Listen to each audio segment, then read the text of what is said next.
It could always mind its own business. No need to run from any predator. Even the bears would see a deer and think, maybe this is not a prey after all. It would be the size of a bear. That's basically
And then there was a third spot where the deer liked to scratch its back on a tree. The deer always had trouble scratching its back. I think most deer do. But since this deer was so muscular, it could not reach that well to the back. Even, even the normal deer can't really do that. But because this deer was so wide, it was even harder. So the deer had a good place to scratch its back. But the funny thing is, everywhere this deer went, there weren't many animals, so it felt like the deer existed in the entire forest alone with those people. It might as well. It could have been like that, but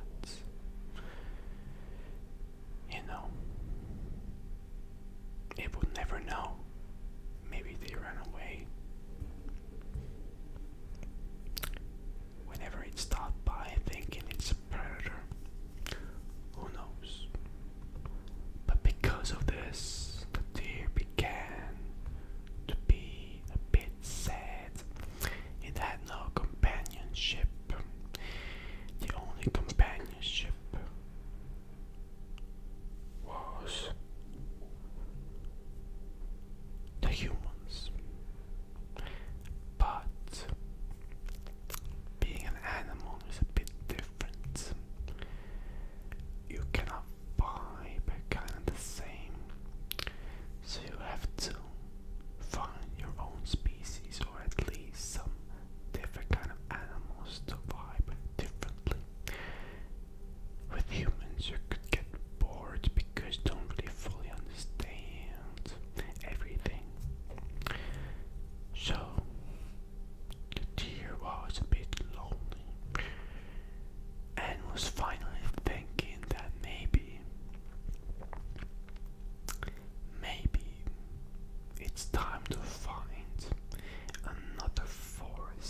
deer slowly went towards the mooses. No one ran away. Not one moose ran away. They looked at the deer and welcomed it to the pack, because apparently it was a family and they kept together. But the forest was so huge and so snowy as well. It was cold. And the deer was just so surprised, like wow, like I mean it was happy, but it was also surprised to see that the mooses didn't run away. And deer, and then the moose came close to the deer, and the deer said hi to the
it's a long story.